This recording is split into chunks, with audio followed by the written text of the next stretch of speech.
Hello and welcome to our Building Energy Codes seminar series. The series is based on our National Energy Codes Conference, which is hosted annually by the U.S. Department of Energy. We're here to present you with the latest in building energy codes, from developments in the model codes, to updates on what's happening across states and local governments, to highlighting tools and resources that you can take advantage of in your day-to-day practice. We'll be hearing from a number of leading experts about the challenges they're facing, ways they're working to solve them, and how their efforts are building the energy efficiency, comfort, quality, and affordability of America's homes and businesses. Join us virtually every week for important topics and interactive discussions, and help us continue the conversation. To learn more, visit energycodes.gov.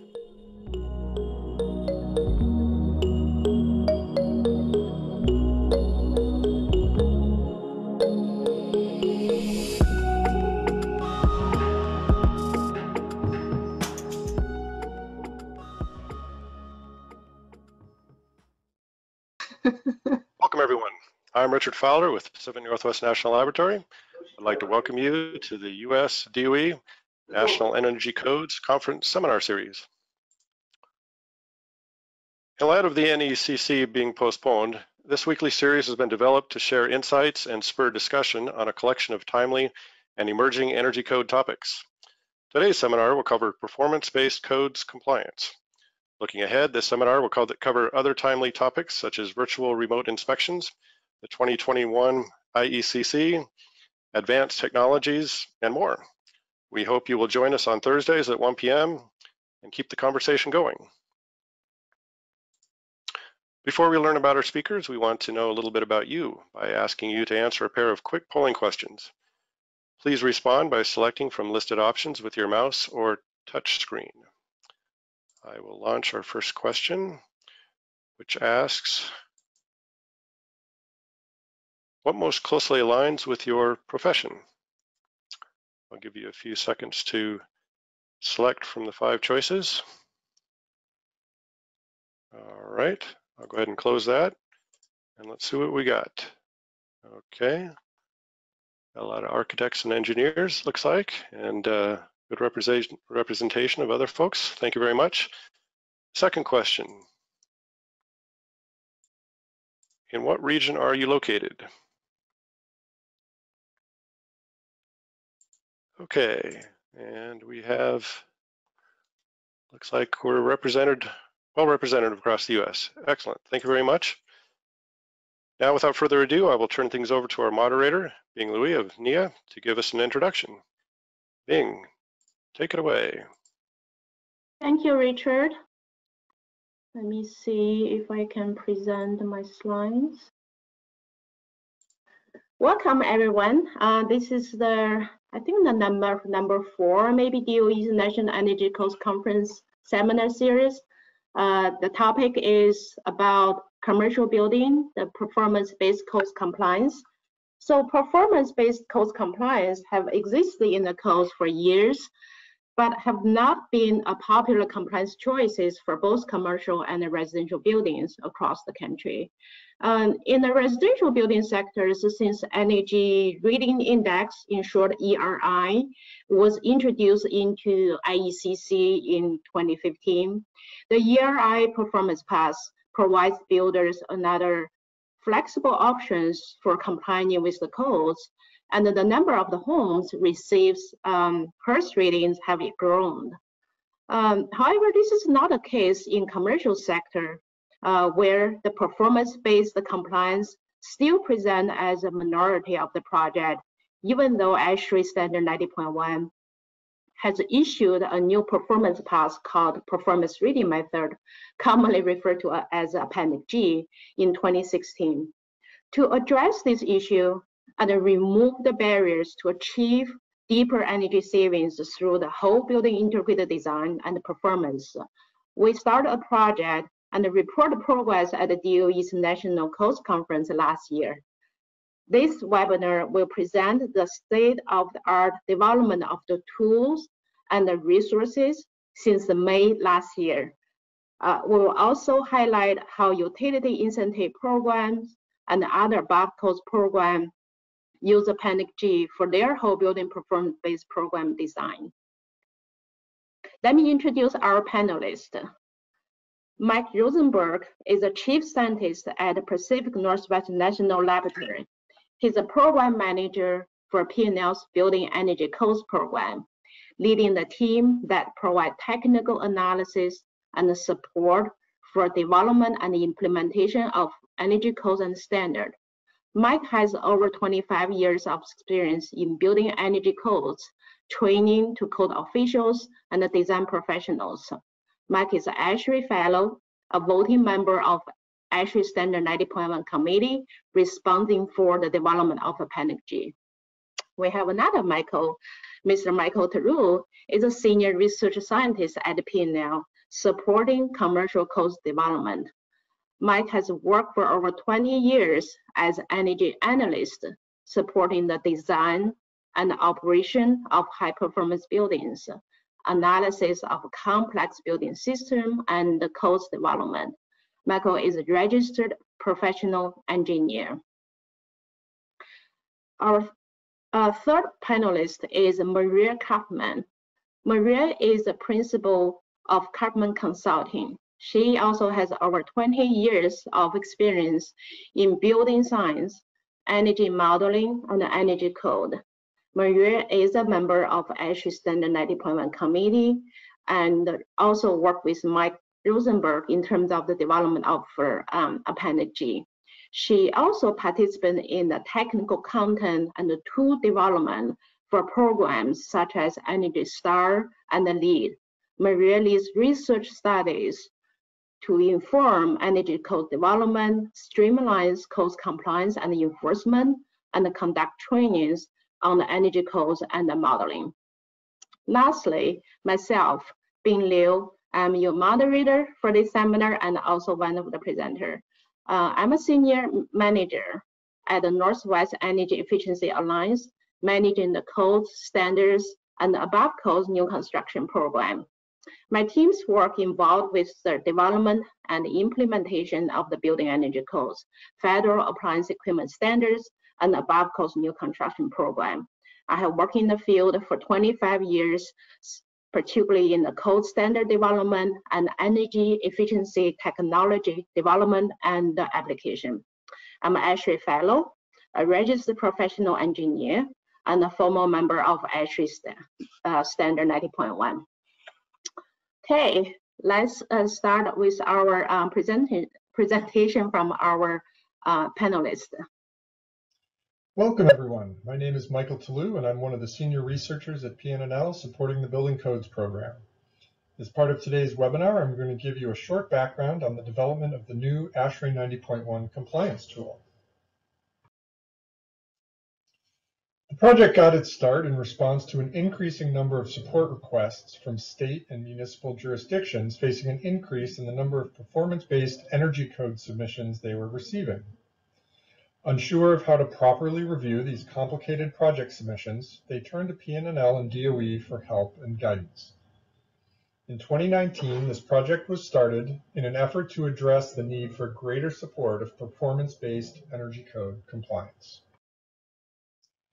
The goals for the project included collecting information on the challenges and best practices of using performance-based code compliance, developing a roadmap for improving quality control of performance-based code submissions, identifying and developing a new quality control tool, and identifying how to maintain that tool for the long term. To collect the necessary information on the challenges and best practices of using performance-based code compliance, we convened a stakeholder group with over 70 members. The group covered a broad spectrum that included both commercial and residential building interests. The group included both state and municipal code compliance jurisdictions, beyond code programs, software vendors, practitioners, members of relevant ASHRAE standards, and interested third-party organizations with a vested interest in improving simulation-based code compliance outcomes. With the stakeholder group convened, the Northwest Energy Efficiency Alliance sponsored a comprehensive survey of the stakeholder group to help solicit specific feedback. Kaufman Consulting conducted the survey, compiled the results, and reported the results back to the stakeholders. The survey targeted the jurisdictional and beyond code members of the stakeholder group, which represent roughly half of the members. Without going into too many details about the survey results, I will highlight several of the key questions that informed the decision to develop a new compliance tool. The survey included several questions about the number and type of projects using performance-based compliance. Overall, as a percentage of projects, most jurisdictions see a small number of performance-based submissions. However, the ones they do see are often large, energy-intensive buildings with complex systems. The results also revealed that some jurisdictions are moving towards requiring all projects to use performance-based submissions, so a robust quality control process was especially important. The survey asked respondents to comment on the different types of submissions they accept. In this case, ASHRAE 90.1 Appendix G and ASHRAE 90.1 Section 11 are by far the most common submissions. Another important set of questions asked respondents about the challenges they face with performance-based compliance submissions. In this case, modeler error and ambiguous simulation rules were reported as two important challenges. Finally, respondents were asked to comment on short-term and long-term priorities for improving the quality control of performance-based compliance. In the short term, overwhelmingly the respondents asked for a standardized reporting template and tools to improve submittal reviews. Based on the survey results and feedback from the entire stakeholder group, it was decided to develop a new software tool for documenting performance-based compliance that would also help with submittal reviews. The initial version of the tool would focus on the compliance requirements of ASHRAE 90.1 Section 11 and Appendix G. The new performance-based compliance tool was developed with funding from the U.S. Department of Energy. It supports ASHRAE 90.1 2016 and ASHRAE 90.1 2019 requirements. The tool is posted to the Department of Energy Building Energy Codes Program website and is currently available for people to download and use. The tool itself was created using Microsoft Excel, in large part to facilitate the integration with the wide range of custom tools most energy practitioners already have developed for code compliance submissions. The Excel platform also supports further customization that may be required by different state and municipal jurisdictions looking to adopt this compliance form. Currently, the tool can automatically import simulation results from many of the most common building energy modeling tools, making it easier to use. But the results from any simulation tool can be manually entered, making it extremely flexible to fit the specific needs of a practitioner. The reporting requirements for performance-based compliance in Appendix G and Section 11 are very thorough in order to ensure jurisdictions receive all the necessary information to conduct a complete review of each submission. The new compliance form is built around these requirements and will help ensure that all of the requirements in either Appendix G or Section 11 are properly addressed. The new compliance form also addresses reporting requirements that are not easily extracted from the standard reporting that most building energy modeling tools provide. For example, the new tool facilitates the documentation of prescriptive and mandatory criteria in ASHRAE 90.1 that may not be part of developing a whole building energy model. It is important for practitioners to document compliance with these requirements, and the new tool streamlines this process. The tool also helps practitioners document many of the backup calculations that are needed to translate information from design drawings and specifications into energy model inputs.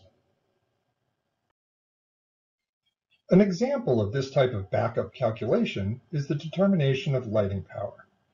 The detailed requirements of a specific lighting design from construction drawings and specifications are often distilled down to a single lighting power density value for use as an energy model input.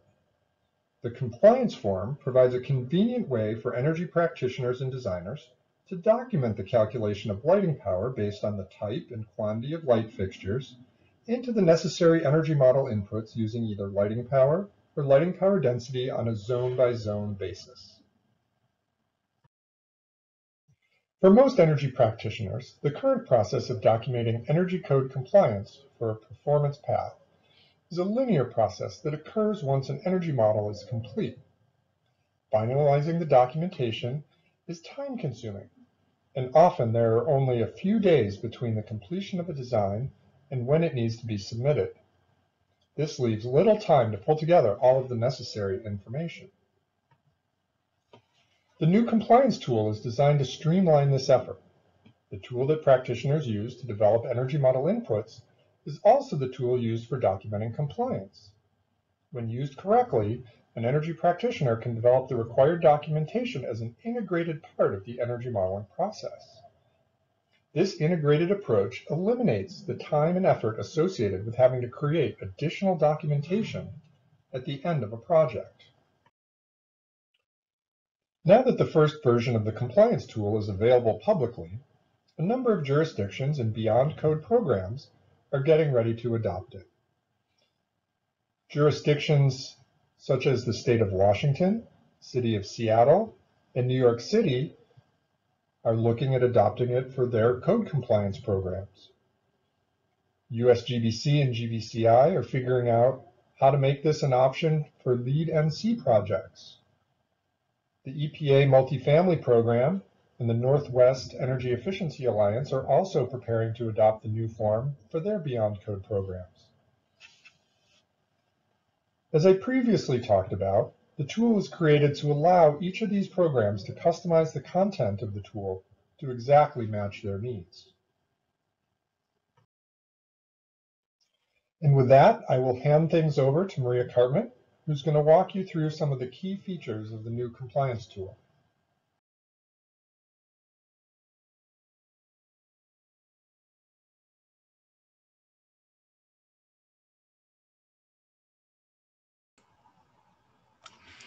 Hello, everyone. Thanks for joining us today. My presentation has two segments. I will start by demonstrating to you the functionality of the compliance form that Mike talked to you about. And then I will talk about the planned new features of the compliance form and other tools that we have under development.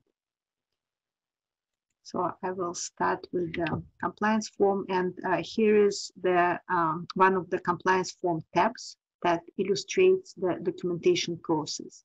So the modeler uses design documents to determine systems and components in the proposed design, enter the description of these systems and components into the compliance form. So compliance form is illustrated by this box in the center. Each rectangle within the compliance form box corresponds to the input tab. So the compliance form, as Mike mentioned to you, helps energy modeler to determine simulation inputs for the proposed design based on entered details or what's specified on drawings. It also helps modeler determine configuration of the baseline that should be entered in the simulation tool, and then it helps determine compliance outcome based on the simulation results. So this process and this information flow is illustrated using the arrows, and most of the information transfer is manual, but one exception is simulation results can be imported into compliance form by pasting standard simulation reports produced by common modeling tools into the specified area of the compliance form. And I'm going to talk, I'm going to describe it to you shortly. So I'm going to go over several sample tabs to give you an idea of the interface of the compliance form and the main features. So the general information tab is where high-level project details are entered. You know, for example, here, modeler would specify the compliance path that project follows. So the compliance form supports 90.1, Section 11, and Appendix G. And the current version of the form supports 2016 and 2019 editions of the standard. So here, modeler would also enter simulation tool that was used, climate zone, and then any and provide any other details that would be helpful for the code official who is reviewing the submittal. So next, I want to talk about the dashboard. So dashboard tab is really the main home base and navigation center of the compliance form. So it lists all the tabs, all the input tabs that are included. And modeler can click on the tab to jump to it. So this is, for example, the interior lighting modeling inputs tab. And then there's a link at the top that one can click to return back to the dashboard. So one of the notorious issues with performance-based compliance is disconnect between the model and design documents. So, for example, the model may reflect lighting power density of say 0.5 watt per square foot on the proposed design, but perhaps design documents based on the specified lighting have much higher lighting power density. So the compliance form helps bridge and eliminate this disconnect. There is a place here for design professional to sign off on the content of each tab. And design professional doesn't have to be expert in energy modeling. Design professional is just signing on the description of the proposed design included in the compliance form. And then there is also a place where modeler signs off to confirm that content of each tab is reflected in the modeling input. You know, for example, if interior lighting tab states that proposed design lighting power density should be 0.5 and baseline should be 0.7, then that's what was entered into simulation tool. So again, both modeler and design team member signs off on each tab. The dashboard also shows compliance outcome at a glance. So it lists the compliance path used by the project. So in this case, it's Appendix G. It states whether project meets code based on the simulation results, and also confirms that both design professional and modeler signed off on each tab, each applicable tab. So I'm going to show you one sample input tab, and I think I'm going to show you envelope areas tab. So all input tabs have consistent interface. So at the top of each tab, there is table of contents, and it lists all the tables included on the tab, and you can jump to this table by clicking on its name.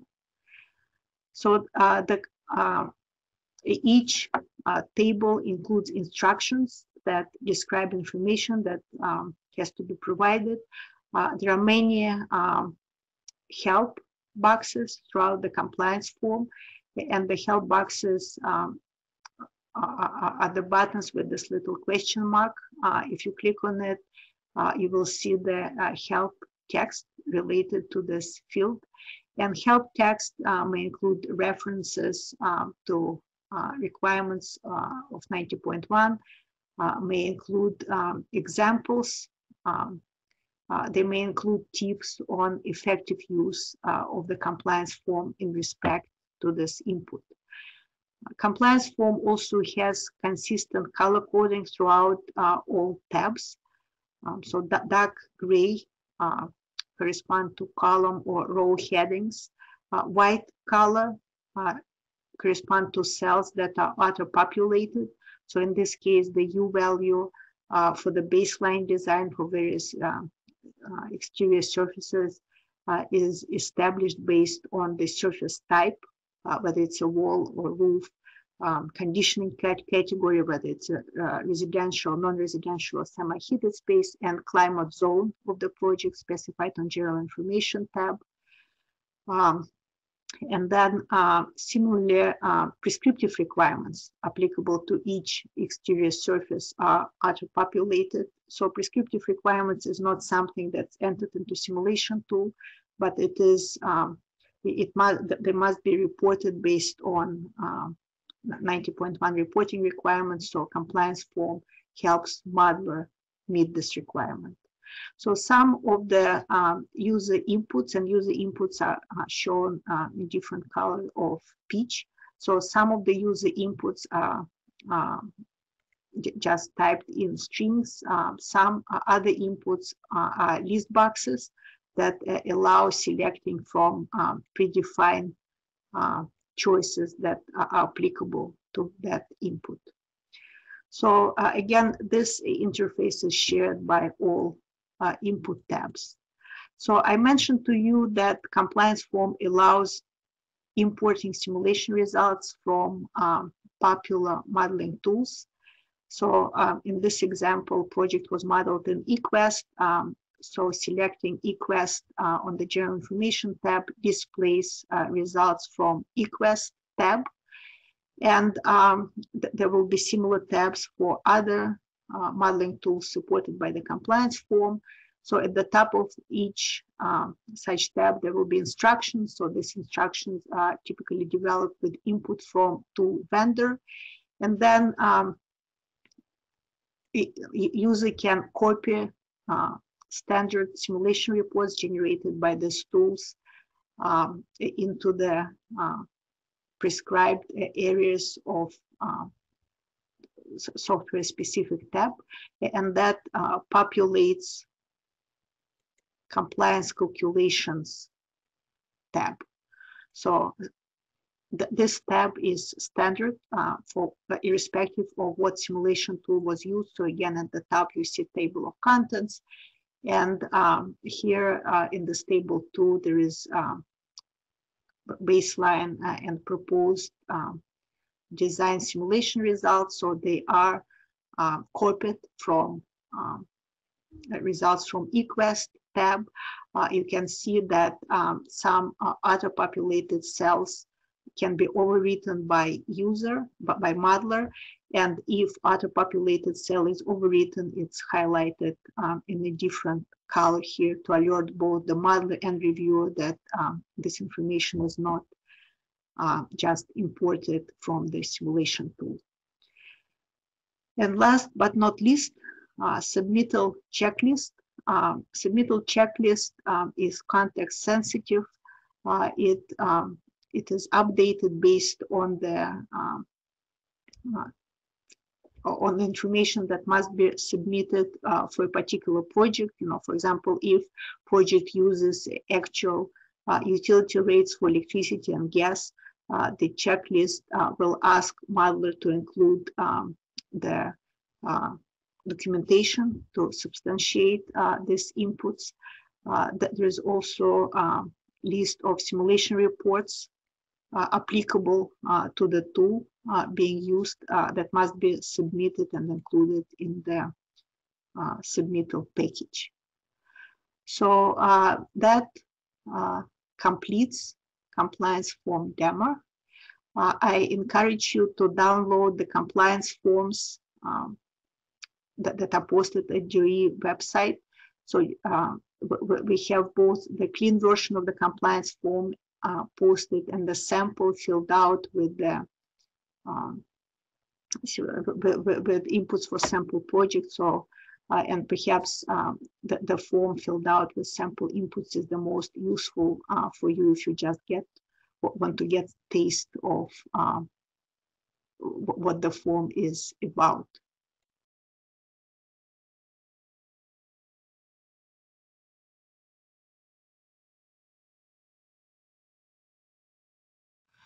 I want to mention two trainings that will be developed for the compliance form. The first one is 2-hour training. It was delivered about 2 weeks ago, but the recorded version is available from energycodes.gov training website. This training focuses on 90.1 reporting and documentation requirements applicable to performance-based projects, demonstrates how to fill out compliance form, include productivity tips, discusses efficient workflow and common mistakes. The second training will be held on December 8th, also 2-hour training, but this training will focus on using compliance form to perform submittal reviews. It will discuss review steps and methodology for prioritizing review effort. It will also be recorded, and recording will be available from the same website. The next segment of my presentation will discuss upcoming updates to the compliance form, which include new quality control tab, customized versions of the compliance form to support jurisdictions and rating authorities who adopted 90.1 Section 11 and Appendix G with some modifications, capability to generate compliance reports, and data exchange with external tools. I will also talk about the new tools that are being developed, which include Submittal Review Manual and technical support documents aimed to facilitate wider adoption of 90.1 Appendix G. I want to refer again to the stakeholder survey that Mike mentioned in his presentation. Along with the standardized compliance form, stakeholders really focused on tools that would help to facilitate submittal review, including Submittal Review Manual and Submittal Review Checklist. And I want to point out that such tools not just help submittal reviewers, but also help modelers.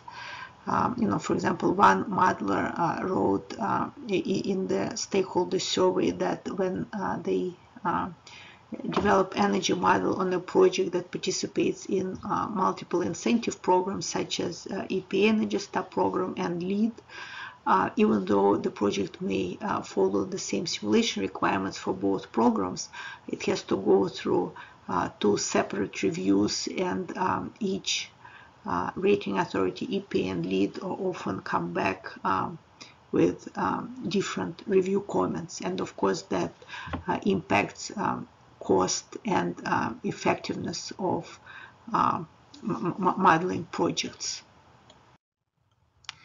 In general, review steps include verifying that proposed design reflects design documents.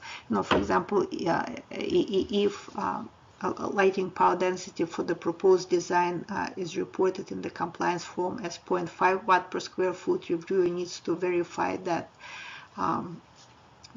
lighting plans and schedules in fact support this number.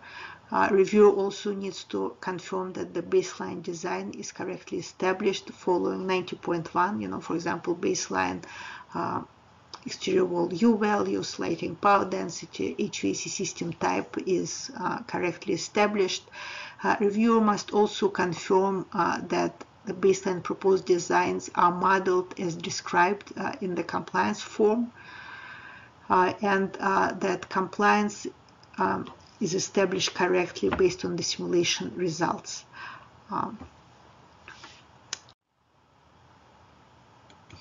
And in theory, the last 3 steps may be automated in the simulation tools, but in order for reviewer to be able to trust simulation tools, the simulation tools have to go through some vetting process or certification process. And unfortunately, such certification process does not exist at the national level. Individual adopters such as State of California, State of Florida develop certification processes for their states, and there is a national effort underway, and this is ASHRAE Standard 229 that strives to develop such vetting process either for individual projects or in future for simulation tools to certify them as compliant, but for now modelers or rather reviewers have to perform these review steps manually. So and here's an example to illustrate complexities of review of modeling-based submittals. There is a rule in Section 11, Appendix G, that calls for the floor area to be the same between baseline proposed design model and equal to the area, the actual area of the project. So what simulation reports should reviewer use to verify that? Projects can be modeled in different simulation tools, and each tool has custom reports, and reviewer needs to know which report to use for the given simulation tool to find this information. In addition, model floor area often doesn't match design documents, and there are some legitimate reasons for there may be some legitimate reasons for that, such as workarounds that modeler may use to model multi-level spaces. Also, there is difference in definitions of floor area between International Building Code versus 90.1, or perhaps there is a mistake in the model, and perhaps it was developed based on preliminary design and not updated to reflect the final design. So how can the reviewer decide whether the mismatch in modeled versus actual specified floor area is acceptable and submittal can be approved? Submittal Review Manual addresses questions like that. It specifically focuses on aspects of the review that are unique for performance-based projects. It includes several hundred of review checks. For each check, it provides software neutral description. For example, it would say that floor area must be the same between the baseline proposed design and matched design documents. And then it lists it includes software-specific sections that include annotated simulation input-output reports that were developed by vendors of supported tools that help reviewer get the necessary information from software reports. The manual currently supports Carrier HEP, Design Builder, Energy Plus, eQuest, Train Trace 3D Plus, and 700, Open Studio, and we're hoping that it will to also get this information from ISV. So the manual also describes review prioritization strategies to help focus review effort on the areas that are most impactful for the given project. And it also describes the key elements of the enforcement infrastructure that are necessary for effective and efficient submittal reviews, such as recommended minimum modeler and reviewer qualification requirements and adoption of a detailed compliance form. And this slide illustrates annotated simulation reports And this is for Trace 700. So as you can see, it shows the report for a sample project and highlights areas that can be used to support various checks in the review manual. And here there are references to specific checks that use information included in this report. The original plan was to implement a review checklist tool, which would be a companion to the review manual. But when we sent draft documents to the stakeholders, many stakeholders suggested to incorporate review checklist into the compliance form, and we followed this recommendation. So the next version of the compliance form will include quality control tab. This tab will include all the checks described in the review manual, and it will allow identifying the checks that should be performed on a given project based on prioritization strategy defined in the manual. Many of the checks are performed automatically.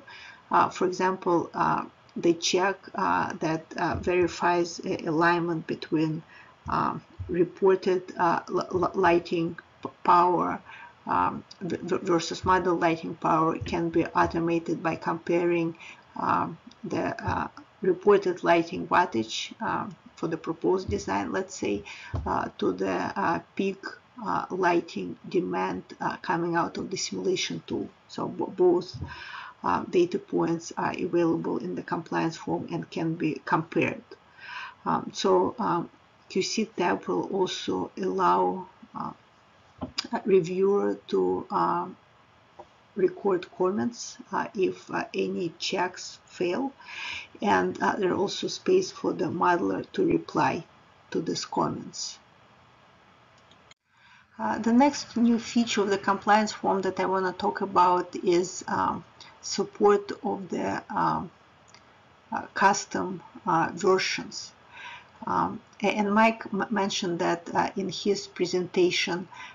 So many jurisdictions and rating authorities that adopt 90.1 Section 11 Appendix G make some limited changes to modeling requirements, and the DOE intends to fund updates to the compliance form to reflect these changes. So there will be a list box on the general information tab of the compliance form that would allow modeler to select custom version, for example, Seattle Commercial Energy Code or LEED NC program, and that will update certain logic within the compliance form to meet requirements of these programs.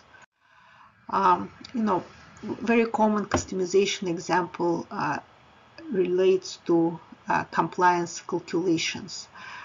In the default version of the compliance form, the building performance factors are based on ASHRAE 90.1 Section 4 table, and these building performance factors are used to determine project compliance with energy code or margin of improvement beyond code. However, many jurisdictions, the above code programs that adopt Appendix G modify this compliance calculation logic and building performance factors. For example, New York City Energy Conservation Code that is currently in use have building performance factors that translate into higher stringency of Appendix G path. In addition, New York City allows establishing compliance based on source energy as an alternative to energy cost. So there are prescribed site to source energy conversion factors and BPFs, building performance factors, for projects that use source energy based compliance as opposed to energy cost. So these factors would be used in the compliance form if projects select New York City code from the drop-down list that I showed you on the previous slide. Another compliance form feature that we hope to implement is expanded reporting. Based on the stakeholders survey, one of the most persistent issues that is yet to show improvement is mismatch between information included in the model and the actual design documents, and adequate reporting really can address this area. So the reports that are being planned include compliance reports summarizing parameters of the baseline proposed design that can be printed on the drawings to facilitate plan reviews, and also reports that will just focus on the system and components in the proposed design to help facilitate site inspections.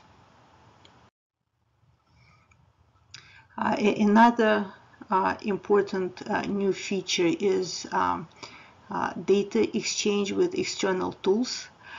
Data exchange will include exporting information from the compliance form into third-party tools, such as central databases maintained by program administrators, listing projects that were approved, or custom calculators, such as those developed by many incentive programs to determine project incentives, or do some additional post-processing, such as to determine energy savings of the proposed design relative to current code.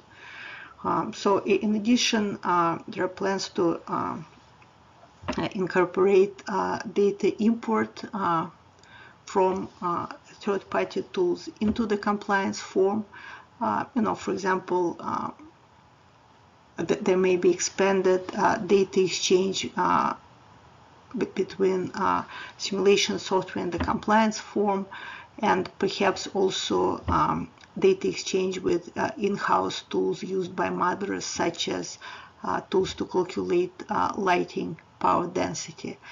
And we have a question, a poll question coming up where we hope to get your input on what data exchange functionality you think would be helpful. The additional data exchange that I mentioned will likely involve using prescribed data format, commonly referred as schema, and this example shows schema envisioned by ComNet. So you can see they used the XML format, and the information included in the file included general building descriptions such as building type, floor area, energy consumption by end use, contact information, information on utility costs. Additional tools that we planning to develop include technical support documents to facilitate adoption of 90.1 Appendix G. So these documents will address some of the known challenges that programs run into. For example, some incentive programs require must report savings of the proposed design relative to current edition of energy code, and this is no longer the natural byproduct of Appendix G modeling, because now Appendix G baseline is stable and based approximately on 90.1 2004. Another challenge with Appendix G can be fuel switching, where different energy source is used in the baseline compared to is used for heating in the baseline compared to the proposed design. And then another challenge is perceived penalty for projects with electric space heating, even if it's an efficient system such as VRF, when it's compared to fossil fuel heating in the baseline. So there are some known solutions for many of these challenges, but currently each adopter has to solve this puzzles on their own. So the goal is to develop a central repository of solutions that adopters can easily use. All right, thanks everyone. That's all I had for you today. And with that, I'm going to pass it on to Bing, who will talk about using 90.1 Appendix G in above code programs.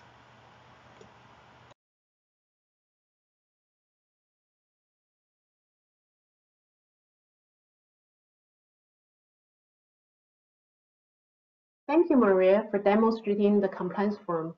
My name is Bing Liu from Northwest Energy Efficiency Alliance. In this section, I will walk through a few examples to demonstrate how to use Appendix G design above code programs. I will share some common issues and how to address them when using Appendix G as the whole building performance metric to design the utility incentive program, Energy Star multifamily new construction program, and advanced cost compliance. I will wrap up my session with the main takeaway and the resources.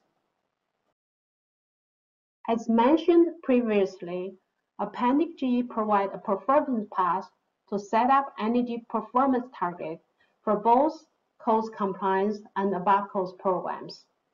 The stick yard we have on the left side of the slide showing the performance cost index as defined in Appendix G. So the index 1.0 means your building energy performance as stringent as 90.274 standards requirement, and the 90.274 also refers to as Appendix G baseline.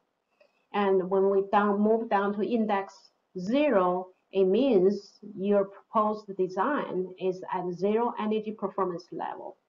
Let's look at 90.2010. In the index, it's showing 0.7. It means for the entire standards of 90.2010, it's about 30% more stringent than the 2004 edition. When using Appendix G for above cost program design, we have run into a few common issues I'd like to share. Since Appendix G baseline is 90.1/2004, how can we calculate the following items? The first one, the common issue we run into is the state code is not 90.1/2004. It may be 90.2016 or IECC or different codes. So also the current performance is calculation based on the energy cost, but my program maybe try to address the set energy, source energy, or carbon emissions. How do I do the calculations different from the energy cost budget? Another issues we run into is to do the cost in terms of the cost effectiveness of the individual measures, since Appendix G is really trying to address the entire building performance. Another one is certain utilities may be only incentive to electric or natural gas driven measures. So how do you calculate the fuel level savings of the proposed design relative to the current effective codes? Let's look at the first example. In the next few slides, I will walk through a methodology how to adjust the baseline codes from 90.1/2004 to your current codes. I will use Oregon codes as example. Oregon has adopted 90.1/2016 as its commercial code since October 2019. So for utilities, To design a above-cost incentive program, they need to adjust their baseline from Appendix G baseline to the current cost, which is 90.2016. The first, we can use the P&L's prototype building model to calculate the ratios at the end-use level between these two cost versions. So what I'm showing here, using as a media office building as example.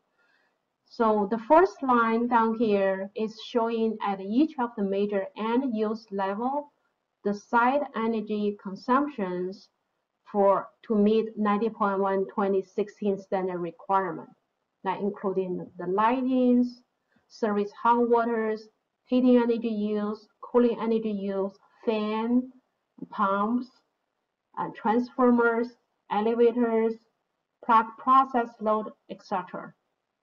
And the second line we're showing down here is for the same prototype building, just meet the 90.1 2004 baseline requirement. What's the site energy use for each of end use level? Then you calculate the ratio between these two standards, also referred to as building performance factor. So you use the 2006 end use level divide by your starting point or baseline of 2004, and you get the ratio between these two standards for each of end use level. You can see we have a difference of the ratio among the end use. And keep that in mind because the end use level ratio is going to be applied to the next step. So the first step, we use the P&L's prototype buildings to calculate ratios, adjust between 90.2 2004 and your current code. Then you use your real building project to model Appendix G baseline energy use, follow the rule set. This is a hypothetical number we're showing, to just go through the Appendix G, define the baseline for your real project, what's the site energy use by end use level may looks like. Next step, to calculate the current cost energy use for your real project. Step 1, we already have a ratio between 2004 baseline and your current cost. And step 2, you modeled your real project using Appendix G, define the baseline rule set, and calculate their energy consumptions at the end use level. And step 3 is if your design only to meet your current cost requirement, in this case is 90.20 2016 standard, and what their energy end use target looks like, which is using the ratio from step 1 times baseline 2004 baseline end use level from step 2. So the total number here is 31.32 kBtu per square foot, presenting the total energy use if your design building just to meet the current cost requirement. Next step is to calculate your proposed design energy use for the real project. Follow the rule set defined in Appendix G. You can model your proposed design energy use. What we demonstrate here is for your proposed design is showing the total energy use about 23.6 kBtu per square foot. Finally, calculate the savings of your real project compared to the current cost. That's step number 5. You have the baseline calculated from step 3 and also your proposed design calculated from step 4. The difference of energy end use level showing here as step 5 is the savings from your proposed design compared to the design just meet your current cost requirement. And also you can calculate the percentage savings. You can see the savings at the different end use level is have a range of different, but overall your proposed design showing 24.6% better than the current codes requirement. Second example showing how Energy Star multifamily new construction program using Appendix G to design its program. Energy Star multifamily programs set up the performance target of the 15% better than the energy codes under which the buildings is permitted.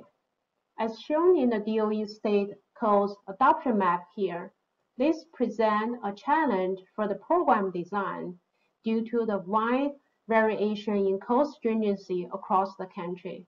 As shown in the map, some states with effective codes equivalent to 90.1 2007 level, and some all the way to 90.1 2016 level.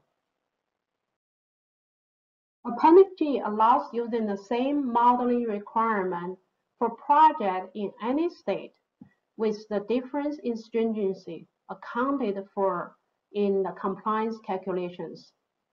The program simulation guidance provides performance rating based on the building performance factor for different editions of 90.1. The building performance factors we show in this table, again, this is the ratio of whole building energy performance at the different 90.1 editions, all compared to 2004 baseline. For example, let's use Zone 4C. Take a look. That's the climate zone I live in, like in Portland, Oregon area. So if your state level code is 90.2004, the building performance ratio factor is 0.97, which is 3% maybe a little bit better than 2004 in that particular climate zone.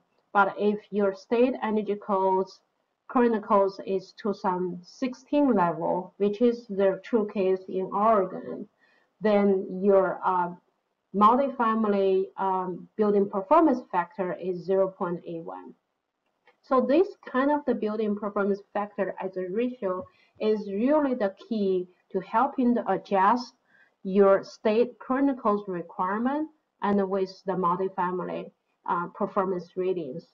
You can find the detailed methodology examples from the link here, which is Energy Star multifamily new construction program simulation guidelines. This example showing how Appendix G can be used for advanced codes and the utility application. The latest Washington State Energy Codes adopted Appendix G as the performance-based codes compliance path. City of Seattle has its own commercial energy codes, targeting 10% more stringent than state codes. In addition, instead of using the energy cost as a metric, Washington State adopted carbon emissions as a metric in Appendix G.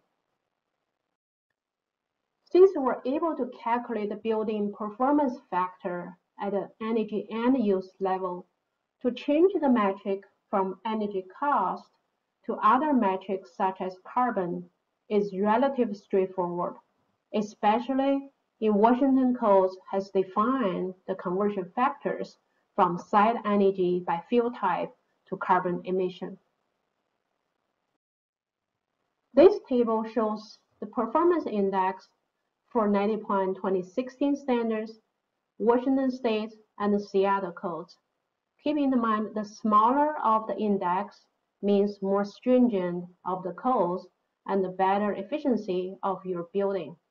So what we can see is among the different building types, we have a different index. That means you have a different achievement target for your building. And for example, for multifamilies, to meet 90.1 2016 requirements, the index is 0.81, and Washington codes requires index 0.58, and Seattle 0.52. So it's a more stringent in Seattle and the Washington codes compared to 90.1 2016. And if you want to design a utility program above Washington Codes or Seattle Codes requirement, for example, using multifamily, you can design your index 10% or 15% better than Seattle Codes. Your index number maybe is 0.5 or 0.48. A few takeaways from this session. First, Appendix G provides a pathway to set up energy performance target for both codes compliance and above codes program. Secondly, we have established methodology to help to customize the performance target and based on the local codes and the technologies that the program wants to promote. Lastly, align the reporting requirement with other national and local programs that use Appendix G help to reduce the overhead for participants and streamline submission reviews. I would like to share some resources for your reference. First, about methodology. P&L has published a report in terms of the developing the performance cost index target for 90.1 Appendix G using the performance rating method. You can find the link here to download that report. And there's also a methodology report going to come in soon from P&L. It's about how to calculate the savings compared to the current your effective costs and using the different metrics to support the policy goals and on the utility programs as well. And as Maria mentioned, P&L has developed their compliance tools as Appendix G compliance form. It's a free downloadable to everyone to use. You can use the same form for codes compliance, also about codes reporting requirement. And we will continue to provide Appendix G training. You can find more training information from energycodes.gov. And also, NEA has launched Appendix G pilot project in partnership with Energy 350. And we're looking into a few projects, real-world projects, and work with their energy modelers and designers using the Appendix G compliance form to walk through how to use these forms to document their Appendix G compliance requirement, and also conduct some interviews with inspectors and code officials from their perspectives when they get their Appendix G compliance form, how that helped them to review their project, which is using the whole building performance path. We'd love to share the result maybe beginning of the next year with the pilot project. Lastly, this slide showing the national or local above codes program which already adopt Appendix G as its methodology for whole building performance path. The first one is Energy Star multifamily new construction. We have give example how they design their program using Appendix G. The next one is NYSERDA multifamily new construction. If you want to learn more about these programs, you can contact Maria Kapman, since she's very instrumental in terms of help design these programs. Next one is a New Jersey Pay for Performance new construction program that provides the incentives to above codes performance, but using Appendix G as our same modeling guidance. And lastly, Energy Trust of Oregon commercial new construction program also considering to use Appendix G as a whole building metric for its new construction program. This will conclude my presentation, and we're going to move on to launch a few more polling questions and have open up for questions and answers on this session. Hi, everyone. So I'm going to start the polling questions. The panelists would like to collect some of your feedback on the performance-based compliance form. So there'll be 3 polling questions.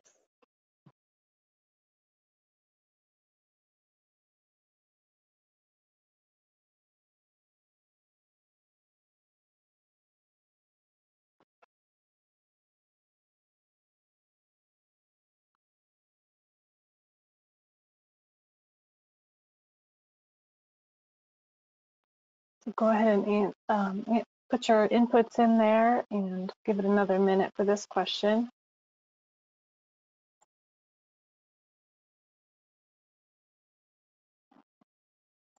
Okay, great. I'll close this first polling question and then we'll launch the second one. I'll share the results on this first question.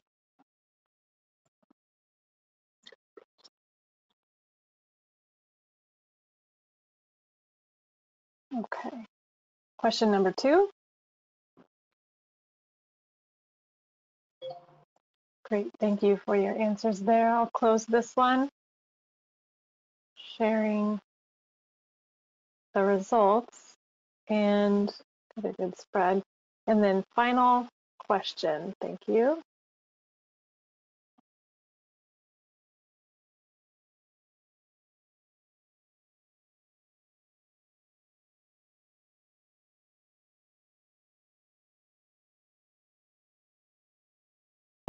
For the question and answer section.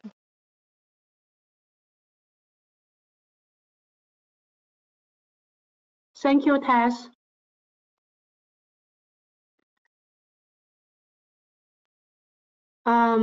We have about 15 minutes, before 15 minutes, and on the QA sessions, keep sending us the questions, so we will try to address as many as possible. I assume since we have recorded the webinar, give us an advantage to address your question in the writing directly. But there are some common themes on the question I see. First is some of the clarifications.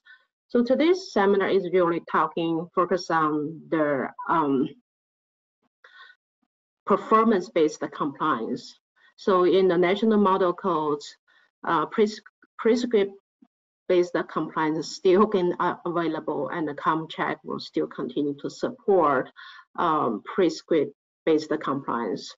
There's a question about when 90.1 2019 and the 2021 IECC, the latest national model codes can be supported, available in ComCheck. Mike Rosenberg from P&L addressed. So 90.1 2019 standards can be available in ComCheck this year. Sooner is better. Some of the states are waiting for the ComCheck for us to help to adopt the 91 2019. No pressures. Since we're still pending for the publication of 2021 IECC, I was told this month or early next month is going to be published, at least the electronic version. The timeline to incorporate the 2021 IECC into ComCheck and will be developed and finalized later by DOE. There's also the question is really about, I love that question. Let's see, I can pull that out, that question.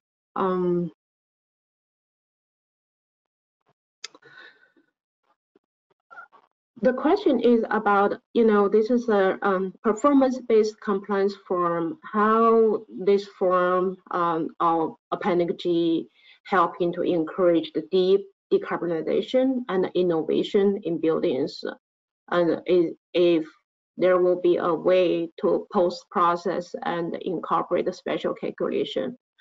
Mike, I know you have been briefly, Mike Rosenberg, I know you have been briefly addressed that question, but I'd like to give the floor to you to share your thought on that one. Yeah, so I guess two things. First of all, a jurisdiction or a rating authority could do whatever they want with the data and implement their own requirements or calculations. But we're also planning to customize the tool to support jurisdiction and rating authority specific needs. For example, the state of Washington is basing their performance calculations on carbon emissions. So we'll be customizing the tool to create targets based on and results based on carbon emissions. It could also be done for source energy. Targets can be made more stringent if that's the desire of the rating authority or the jurisdiction. So the options are there to customize it and make it support high efficient building designs or any other policy goals that states or jurisdictions have. And I guess the last thing to mention is if you are a state or jurisdiction or rating authority and you're interested in having that customization done, reach out to me or Maria and we'll discuss that and try and get the ball rolling on that. Thank you, Mike. There's a question about the compliance tool itself from Mark Franco. Does this tool rely on the user to develop schedules and plug process loads, or the schedule and the plug process load has been standardized? Maria, do you want to address that question? Yes, sure. So the tool follows faithfully 90.1 section 11 appendix G, and requirements of these sections allow modeler to capture schedules, plugs, and process loads that best represent the building they're modeling. So we preserve this flexibility. We also included in the compliance form the default values. So for example, schedules and some process loads are populated with industry accepted defaults for schedules. For example, we used schedules from 90.1 users manual. So these defaults are there for the modeler to use and incorporate in their model, but modeler can also modify these defaults to match, to reflect the building that they're modeling. Thank you, Maria. There's one more question here. Panelists, feel free to weigh in, but I may just calling out Mike Rosenberg because I think this is really original intent of this project.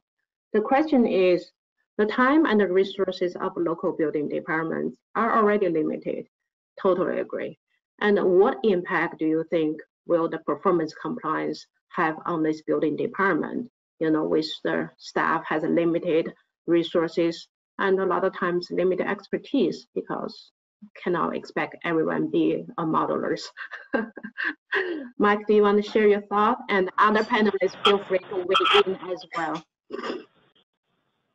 Yeah, so I think it's important to understand that the impetus for this form in the first place came about because a lot of jurisdictions, building officials were getting more performance-based compliance projects submitted and they really didn't know what to do with them. So that was one of the main reasons why we took this task on in the first place. So what we're attempting to do is to, these forms are attempting to bridge the modeling process to the building official. So it puts things in a format that gives them something to look at that they can understand. So for example, it translates the modeling inputs into design specifications so that they have something to inspect in design documents and inspection. It clarifies reports, modeling output reports that a building official, we can't expect a building official to be a modeling expert on one tool alone, never mind the 6 or 7 that they probably get submittals in. So as Maria pointed out, the output reports from the simulation tool capture the pertinent information right into the form so the building official can see that the calculations are done correctly. So the idea is that it's meant to provide a lot of aid to the building official to make their job easier. They can use it to the extent that they want. They could check they could go through it and check it in detail, or they could not check it in detail and just require it as a submittal. It's really up to them and how much time and resources they have to spend on it. And I think once Maria also mentioned about quality assurance checks being built into the tool in the future, and I think that will be a big help as well. So it'll automate that process. Instead of having the building official have to do some of those checks themselves, they'll be done automatically. So I think in general, it's meant to take some of the burden off of the building official.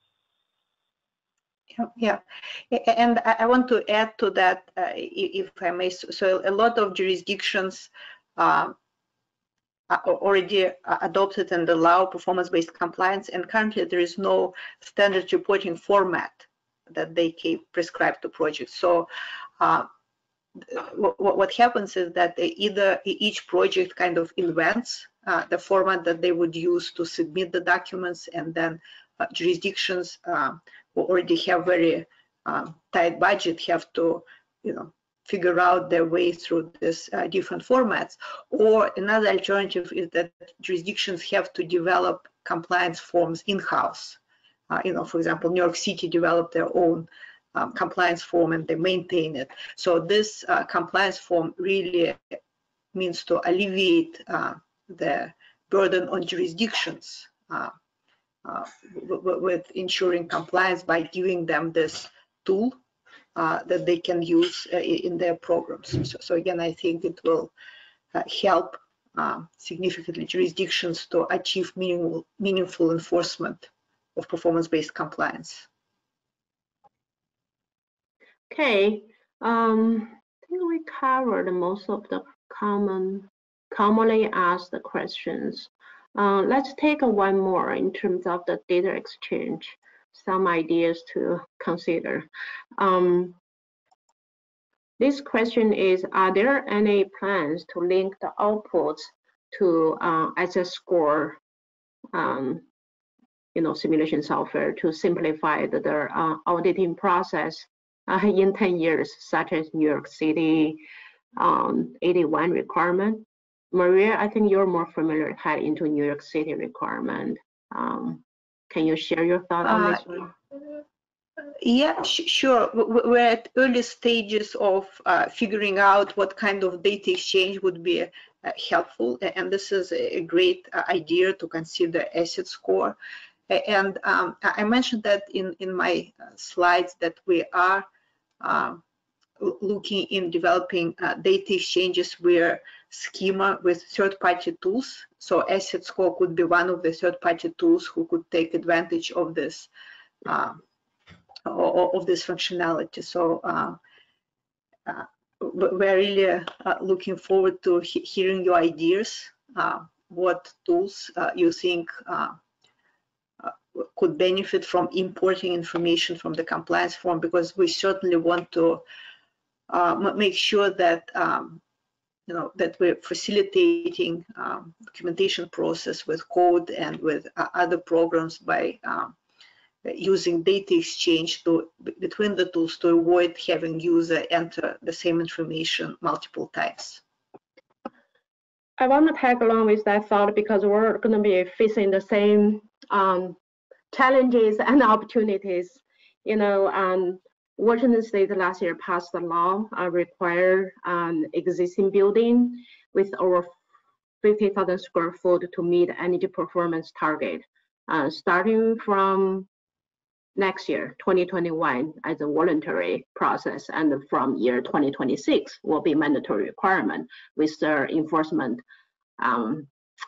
power or fine if your building not meeting the energy performance target.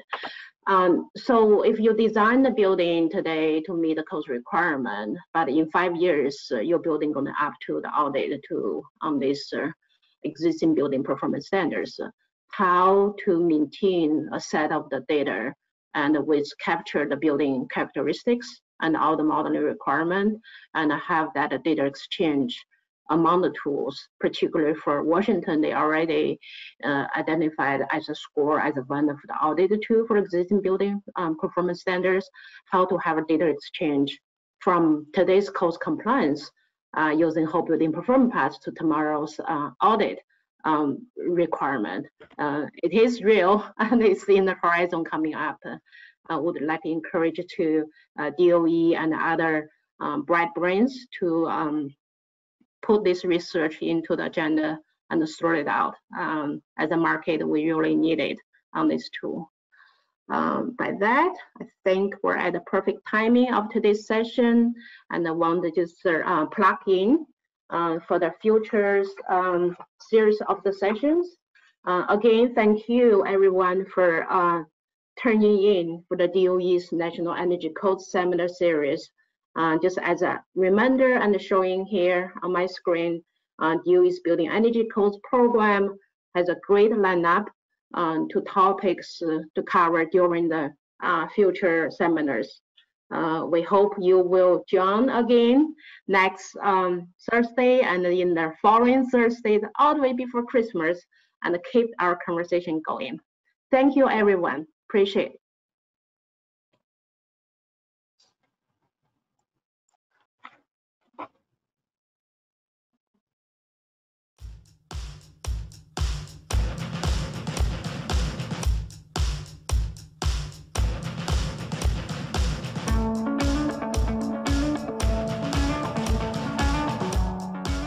This has been the National Energy Codes Conference Seminar Series hosted by the U.S. Department of Energy. Join us each week for a number of other important topics in building energy codes, just like today's. We're here every Thursday afternoon at 1 p.m. Eastern. Participate live in our upcoming events or listen to past events on demand through our energycodes.gov training portal. There you'll find other helpful tools and resources, from education and training materials to compliance tools like our ResCheck and ComCheck software, to the latest on state code updates, to analysis of energy code impacts from energy savings to cost effectiveness, and more. Check out energycodes.gov for those and a number of other technical assistance resources from DOE, Pacific Northwest National Lab, and others. From the DOE Building Energy Codes program, we hope you learned something new about energy codes and enjoyed today's session. Thanks for being part of the conversation, and we'll see you next time.